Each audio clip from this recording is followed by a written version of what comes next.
koutou katoa. I'm going to sit down for this one. This is a sitting and live editing talk, so hopefully we can see the screen. The Maitatunga no Otatahiaho, this is my hometown, but I live in Hokitika for the last couple of years. So it's always nice to come home and see what's changing in Christchurch. I've been a Wikipedian, a volunteer Wikipedia editor since 2015, and I'm currently the Vice President of Wikimedia Aotearoa New Zealand, the user group. So I've just spent a month in Europe going around Wikipedia conferences and chatting with people about Wikipedia projects internationally, and I'm a little bit jet-lagged, but I am caffeinated up, so I'm sure I'll get through this talk without falling face first onto the keyboard. All right, so let's do a deep dive into what's going on in Wikipedia behind the scenes. And how it actually is it's not infecting it with hookworm. It's got a pretty robust immune system. So we're going to see just how that immune system works. And if you were sufficiently sociopathic enough, you could learn how to make persistent vandalism stick in Wikipedia. So we'll see how we go. So Wikipedia, we've all used it. 300 languages, nearly 7 million articles in English. It's been running for 20 years. It's got about 250,000 active volunteer editors. All the content's written by volunteers in their spare time. And it's now part of the infrastructure of the internet. So it's about the 8th most trafficked website in the world, and it's relied heavily on by Google and Apple and Microsoft to run Alexa and Google queries. And it's a really important resource. And yet it says right here on the front, here, the free encyclopedia that anyone can edit. Like, absolutely true, anyone can edit it. So if I'm reading the article about Sunnywall, who was the amazing psychic sheep who predicted the 2011 World Cup winners. If you're from Dannyburg, this is a very important, very important personality. And as you can see, this was Sunnywall's strike rate was pretty good, guessing the World Cup. But the sad thing is this article is incorrect because Sunnywall sadly died in 2020. Yeah, isn't that sad? So I didn't hear a really loud from there. Sunnywall was buried with his favourite rugby ball. Oh, yeah, I know. He died at the age of 12, which is quite something for a sheep. Of advanced arthritis, he had to be put to sleep. Mummy's arms. Anyway, so that's the sad story of Sunnywall. But we've still got to fix this Wikipedia article. It's not right, is it? Because it's still in the present tense. So anyone can simply click the edit and start typing. You get this is the visual editor interface, which is a little bit better than the old nerdy. When was it, 2007 to 2020? Mike, can you turn your microphone slightly to your left? Yeah, over to here. Is that a bit better? Yeah. So, okay, and we're just going to check his dates. Yes, he died at 12 years old. He was born in 2008, so let's make that correct. And we're going to have to say, was a sheep from the North Island, New Zealand. Now, the key thing here is that this is a common process when someone dies like our beloved Queen. There are people poised, waiting to be the first person to go in there and change all the is's to was's. That's what volunteer editors do. So we're just going to do was compared. Let me know if I miss any. His age was Dan Boyd. Was. Yeah, Beverly Darling, thank you. They're all naturals at this. His choice was had work correct. Had his own website. Well, presumably, I don't know. Okay.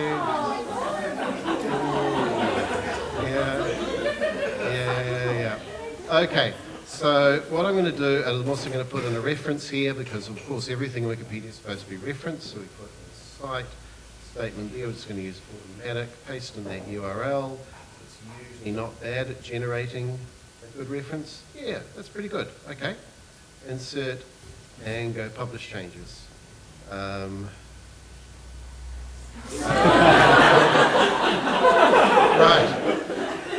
So there we go.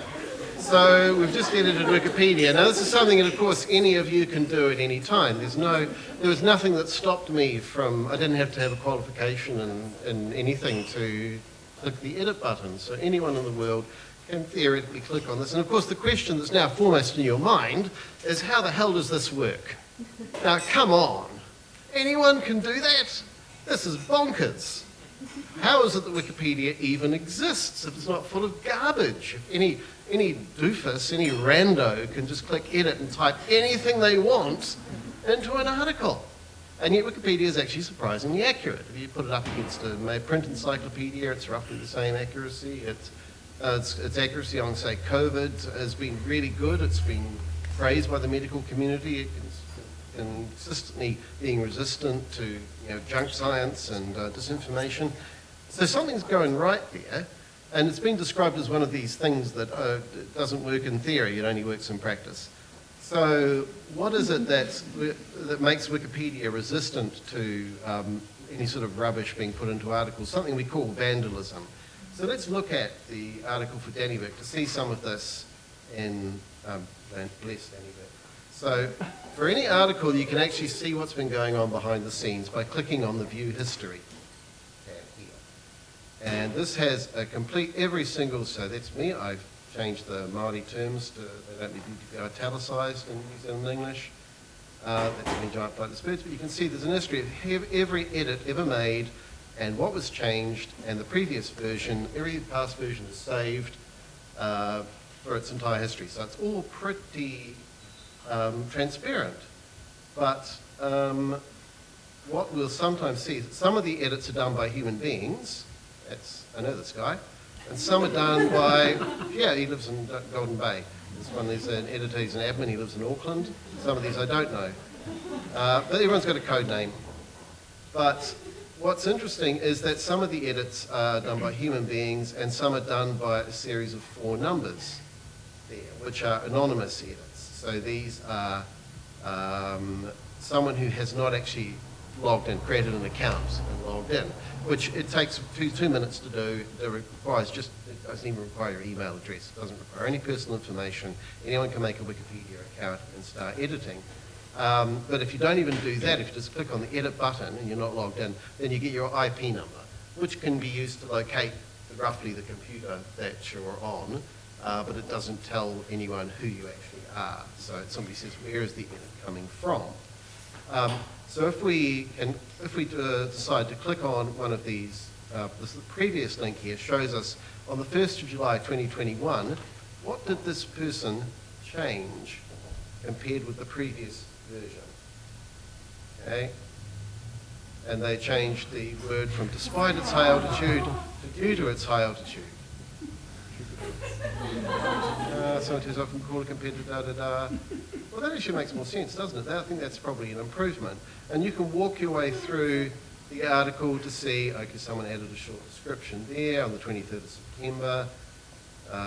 Someone put a link into the evacuation of Danneberg. Oh yeah, so it's named after a battle in 1864 in Denmark. Did you not know this? Everyone knew this. And such like. So there's some pretty cool tools for zooming through and seeing what's been done over time to it. But we noticed that on the 2nd of September 2016, quite a lot of changes were undone. And you'll notice that all of this information had been added shortly before. Hexabird Council, Spirits Wolf from Buffalo, the First Nations Fair by William Sheng, and 2 notable people were added to the inhabitants of William Sheng and Kotahi Manoa Bradford, both added, I suspect, possibly added themselves. What do you think? But yet this stuff was all removed a few minutes later. So they added this, the last revision was 1556, and then 1557, it was just undone. And anyone can undo an edit just by clicking on the undo link here. Why did someone know to come and undo all this? Well, that's because articles are on people's watch lists. So volunteers make a watch list of every article they've edited or are interested in, and they can check all the edits made. I check mine every day to see what's been added. Yeah, that's just part of being an editor, is you want to see what's been changed on this article that I'm working on at the moment. But it will also put a red flag against edits that have been made by an anonymous person, right, that deleted a bunch of stuff, that didn't add a reference. These are all flagged by the system as things to watch out for. And if you're the sort of person that volunteers for vandalism patrol, which there are people who do, then those go to the top of their checklist, and then if an article with quite a few watches, it will only be a few minutes before someone notices these changes and deletes them. So it's perfectly possible to go to something like the article on Dannyburg and type in a bit of vandalism, and I'm going to do that right now. Don't tell. I'm actually going to log out as well. Yeah. Okay. I'm going to be an anonymous editor, and we're going to see what happens if I just decide to go edit now. Yep. It's just warning me that I'm not logged in. That's cool. All right. So the number one bit of vandalism that people add to articles is the word poo. That's a statistical fact, and it normally happens like Friday afternoons in a school day, and it usually comes from a school IP. So it's it's an area. It is it's a double space. You don't want that, and it is full of poo. Okay. Right. So this is a type A classic piece of vandalism. We're going to publish this now. And I'm not going to even put a nice publish note to explain what I did. You know. Sometimes the vandals put notes like adding correct information or something, just to throw you off the scent. But no, we're not going to do that. So that's all cool. Now, so we're going to come back to this in a bit and see what's happened. But am I logged in here still? That's me. Yep, that's all good. Okay. So one of the classic targets for vandalism in Wikipedia is prizes or awards. So Svante Pääbo, has anyone ever heard of this guy before? If you're a geneticist, you will. He just got the Nobel Prize for working on ancient DNA. So sort of my field, he's like a rock star, but no one else had ever heard of him until he was announced that he got the Nobel. And so immediately after that happens, of course, two things happen. One, the Wikipedians all leap on the article and add the fact that he got them the Nobel like 1 or 2 minutes after it's announced publicly. And then they'll often beef up the article because someone publishes a bio of him in a newspaper or magazine with lots more information about him because he's a Nobel winner, and so the article gets improved. But the other thing that happens is that some sociopath will come in and try to add a spurious fact to the article that's not actually true. And they'll try and do this because they want it to be repeated in the mainstream media and become factual through the process of wikiality, which I think is an XKCD cartoon explains that quite well. And then you end up in a terrible cycle where the fact that the spurious fact, because it's published in mainstream media, now gets cited in Wikipedia as it now has a reliable source. So we want to avoid that little death spiral starting.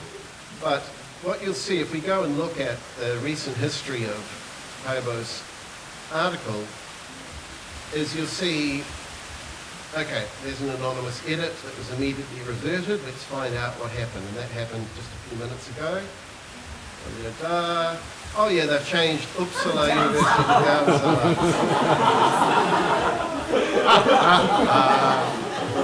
Okay, so that was at 1:59 in UTC. Let's see how long it lasted. Okay, so it lasted nearly 10 minutes and was reverted by a human being, not by a piece of software, as very politely, a non-constructive edit. And you'll find the tone in Wikipedia is very polite, and people will always say like, perhaps the user was just testing the editing facilities, or this information doesn't seem to be reliably sourced. So that's the sort of, let's see how Dannyberg's doing, by the way. Let's go view the history.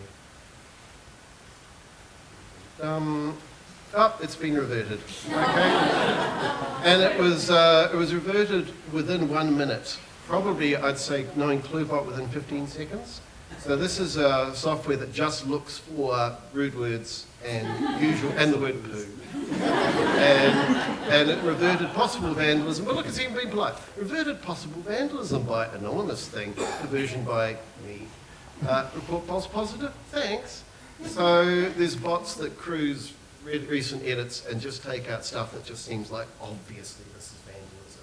So they work against a rude word dictionary, or they look for like someone who just deleted the entire article or something like that, and revert it within about 15 seconds. Good question? Yep. Is that a problem for articles that are actually about rude words? I suspect there's different conditions. Yeah, that's an interesting question. I suspect that they flag those articles as perhaps a little more exempt from ClueBot, but yeah. You'd have to adjust for that, wouldn't you? Okay, so here's a nice case study. So Svetlana Alexievich, anyone know who she was? Were you familiar with the fact she won the Nobel Prize in Literature in 2015? No, neither was I. In fact, nobody was. Nobody was, because bless the Nobel Prize winners, they love to give prizes to people who no one ever heard of. And so every journalist in the world, of course, immediately had to write a story about this. So of course, what did they do? They Googled her and they went straight to her Wikipedia article to try and find, interesting facts to say about her. And the article was actually reasonably short back in 2015.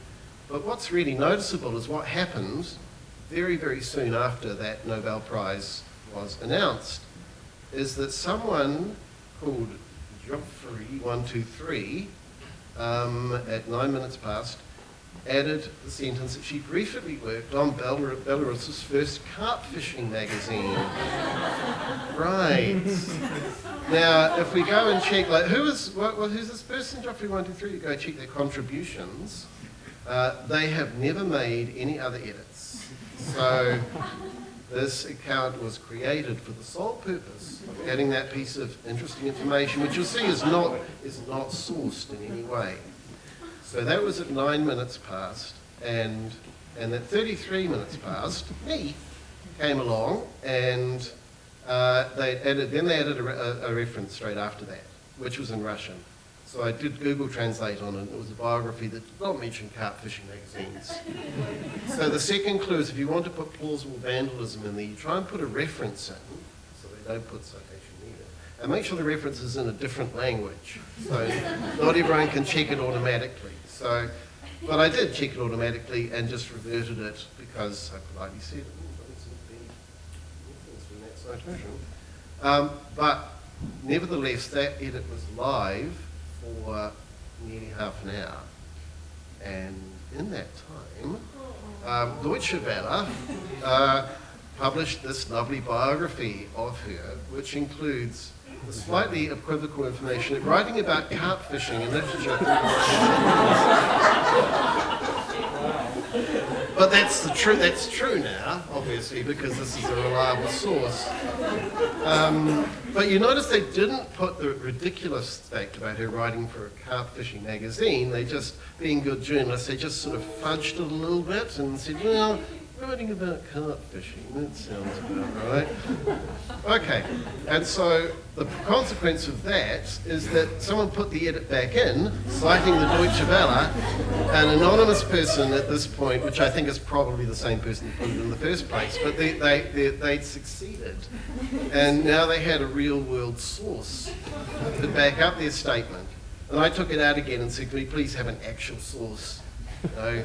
Not just a brand new one, and nobody has supplied that fact or source since. So I think that's been squished. But yeah, you can see that the terrible cycle. This will be the goal. And so the people who do this, this is how they log a win, as they're saying, yes. got into the mainstream media. Now, I talked to a reporter from the Herald, who, when he was in the London office, he and his mate used to do this to obituaries in Wikipedia because they thought it was a fun game. It's that they would sneak a fact into someone's obituary as soon as they were announced they died, and and the winner was the person who got that fact repeated in another media outlet. And I said, "You guys are sociopaths.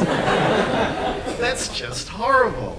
And they thought this was a whizzo-wheeze.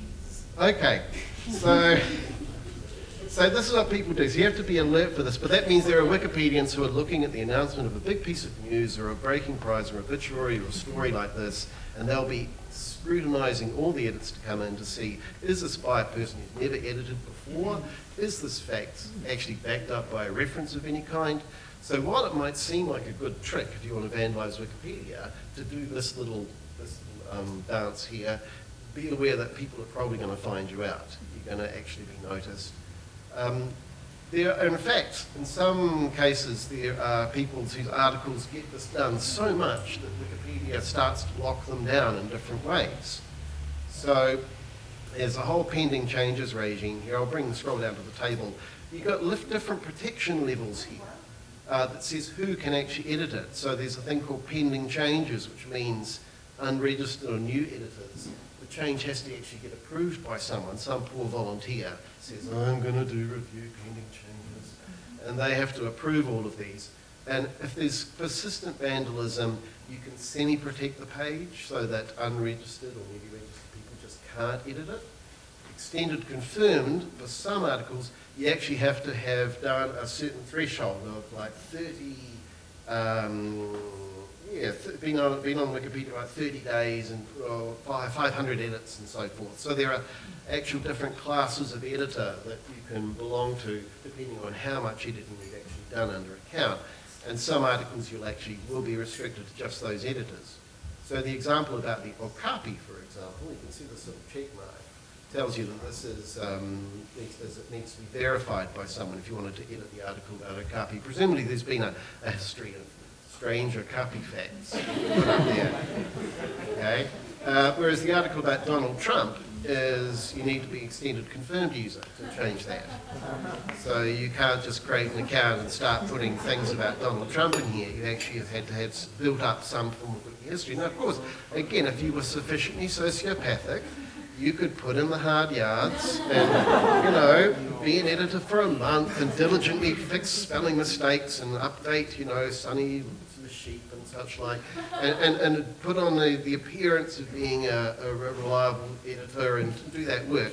Of course, I'm suggesting this to you because once I know that if someone actually thinks, I'm going to do that, you'll get sucked in. You're going to become one of us. When 30 days come by, you'll be the one that's railing against vandals and saying, oh, no, that's not true. So this is my cunning plan to recruit new editors, which we always need in New Zealand. But I wanted to finish off with this is some of what articles do get vandalised. So this is the thing to note. The ones in bold are especially problematic. So Jay Leno, Reggie Bush, Mali for some reason. Some of the usual suspects. Not as many European countries. New Zealand article does get vandalised regularly. Certain years, certain wars, and we go down games and sports, computing Macintosh, wars. Everyone just hates our success. Justin Bieber and Bach are both heavily vandalised articles. Nirvana, Simple Plan, Three Disgrace, and Barney and Friends, Borat, the iPhone. So I think this is a very interesting. In fact, I would love for someone to do an art project on this because what this page is inadvertently telling us is that these are the cultural touchstones of 21st century society. And if there was an apocalypse and you had to rebuild society from just a select number of Wikipedia articles, these ones the bold ones would be the ones that you would need. So I would love to see, I think, I throw this out to you as a potential art project to see what would society look like if these were actually the things that we're obsessed about. Okay, Yeah, so here's an interesting case study to finish off. This is a fairly obscure list article of legendary creatures from Japan, the sort of people who are fascinated by Japanese mythology. This is the English Wikipedia, by the way. And Japan has a rich folklore heritage of wacky creatures. That is true. And, you know, we go down through here, look at more. That's great. And we go to, what's this one in red? Oh, what's that? A kotahi. Manawa Bradford, a spirit monkey that is very hairy and gets really angry. That's a bit suspicious, isn't it? I wonder how that happened. And indeed, it turns out that was an edit that was made in September 2016. It doesn't seem right, does it? But nevertheless, Manawa Bradford, what does that name ring a bell? Anyone remember the article on Dannyvirk? The revision history of Dannyvirk, I seem to recall, yeah, there was something about, what's that? Oh, fascinating. But, you know, the person that, nobody noticed the connection there between these two. So this was added in 2016. And then this happened. So there he is there.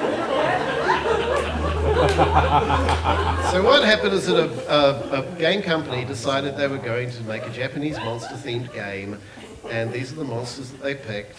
And they did their cultural appropriation by reading the list of monsters in Japanese and Wikipedia. And they thought the idea of a kotahi sounded really cool, so they added that to the list. And then an actual Japanese person pointed out, what is a kotahi? I've never heard of that. And the kanji is wrong, and hiragana is wrong. So, anyone got any ideas about this? And then they traced it down to, you notice, yes, kotahi Manawa Bradford is a 19-year-old farmer from Dannyvirk. and then he points out that he and his friend were messing around on Wikipedia and created the fake entry. Immediately after they added themselves to the Dannyvirk article 3 times and got reverted.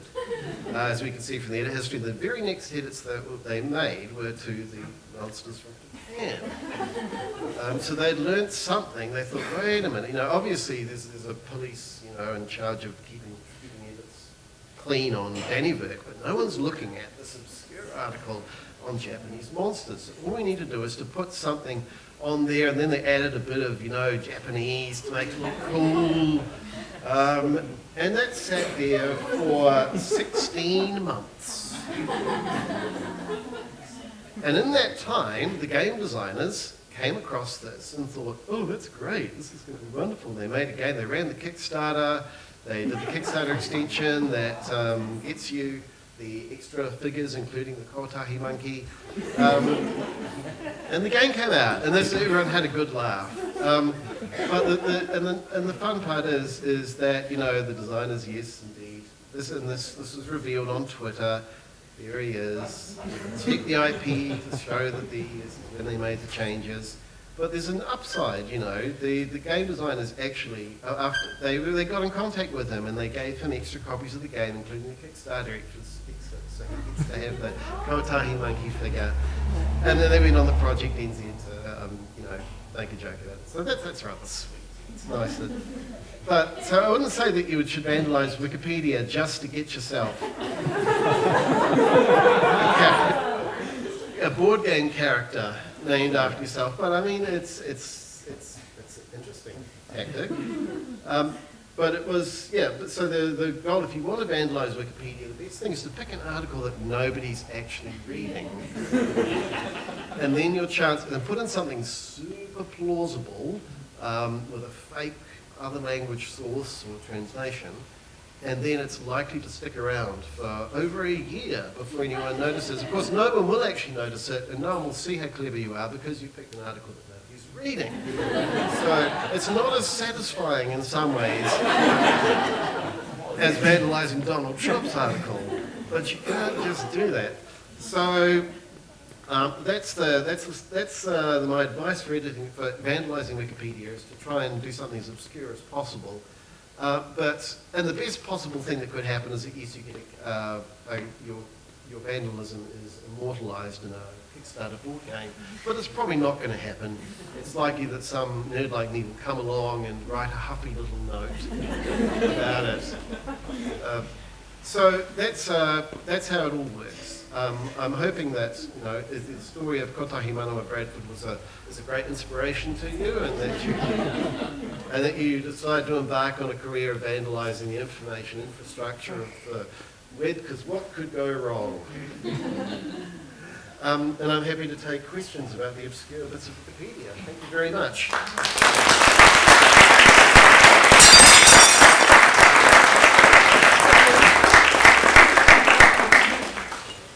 Or is anyone from Dannyburg here? Could we get Kotahi Manawa Bradford on sometime? Okay, Fritz, yeah. I'm curious in your opinion of why they allow people to not have an account and make edits. Okay, so yeah, you would think there's a common idea that, we should make everyone have an account and should not have this anonymity. In many countries, Wikipedia is illegal, or you'd be highly in real trouble if you were caught personally. So the anonymity of Wikipedia is actually super important. They've carefully made it so that it doesn't track any information about you, and so there's no way that an authority like in Iran or Russia could track you down. And that's baked into it. It also means that they can't sell your personal information to advertisers like every other website in the world, so they rely on donations to run, which is, I think, good. We should keep an anonymity on it. Is Wikipedia entirely donation run? Is that how Wikipedia makes money? Yep. Okay. And it does very well out of it, actually. It's got lots of cash right now, and we're trying to convince it to send some more grants our way. But yeah, I mean, the German branch of Wikipedia, the Wikimedia chapter in Germany, has 150 staff, all working full-time, just run from that donation-funded stuff. So, yeah, that's why you notice they don't run any advertising on the site, so it's the only non-profit website in the top 10. Okay. Yep. What class rating are you? What class? What was it? I'm probably extended confirmed because I've done my time, but there's the top. No, not at all, no. The next step up would be becoming an admin. And that's the person that can block other people and kick you off Wikipedia. Yes, indeed. But it's actually, I've no desire to do that because it's actually a lot of work. I think it's if you're really the sort of person that likes fighting vandalism, you eventually will become an admin and go through this boring, very long, it's worse than applying for a job. You have to get, it's just so tedious. Anyway, but yeah, there are definitely, and admin has the power of blocking someone completely from Wikipedia or banning them for an indefinite amount of time, which they start off with just kicking them off for a day, then for a week, then for a month, and then finally banning the whole account. People can then say, well, I'll just start a new account, never thought of that, eh?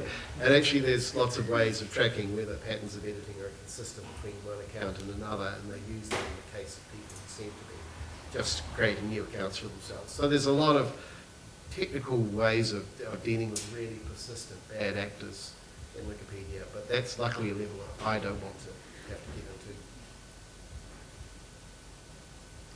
Yep, sure. Where would you recommend someone start it if they wanted to be a Wikipedia editor?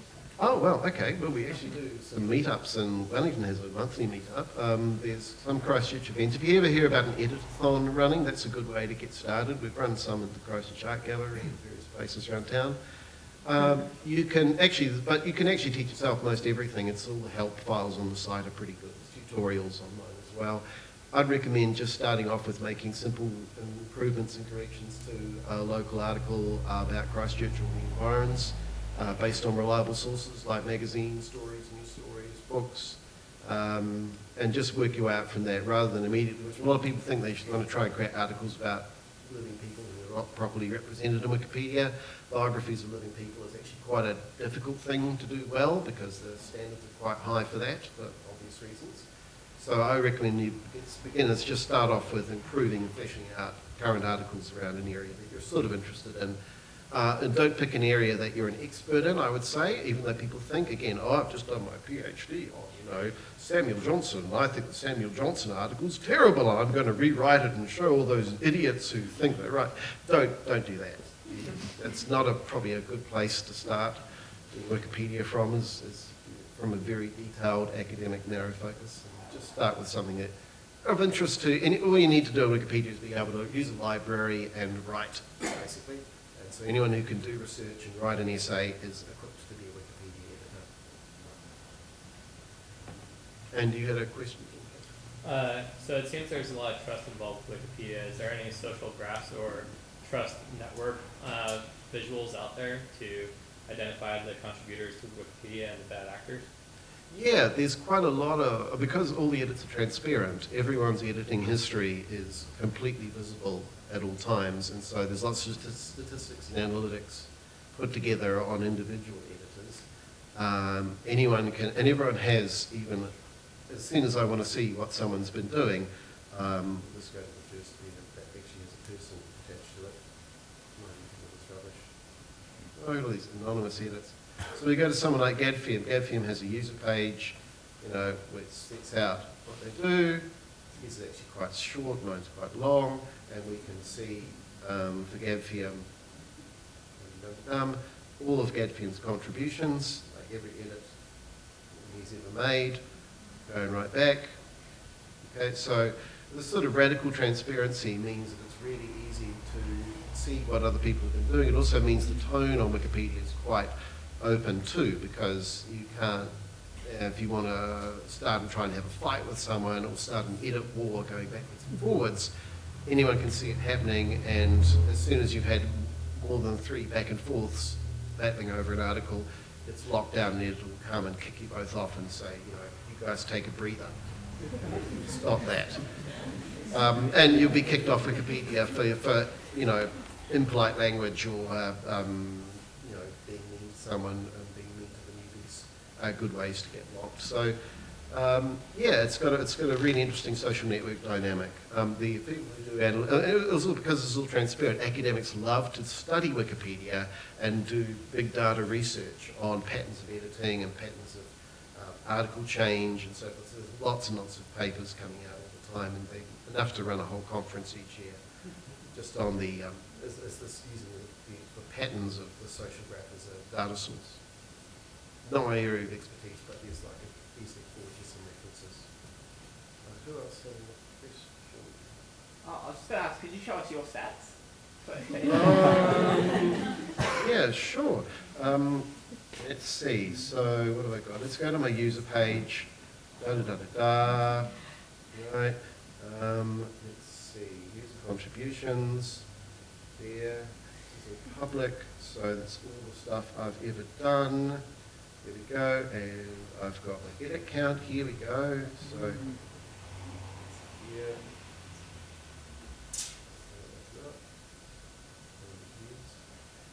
Global contributions would be another way to look at it. My user rights, so yeah, there we go. And so it produces these little graphs there. So what have I done? 11,000 edits on ordinary Wikipedia, 41 commons. There we go. Love your data. There's your data. Look, there's my editing pattern starting in 2009. Going out for each year. What's some stuff? My monthly counts. Right. Yeah, time of day that I like to edit. That, my top edited pages, the Wellington City Archives, I did a lot of work on that. I was just working on Lake Brunner quite a bit. You know, talk pages, stuff. So this is public for anyone. So if you're interested in, you know, this is just, you see why the data people love this stuff, because it's actually worthwhile doing. Is if you're interested in seeing who is this user and what are they doing, you can just click and see all this information about them. Right, and these are all my right statuses. So yep, there we go. Thank you so much, Mike.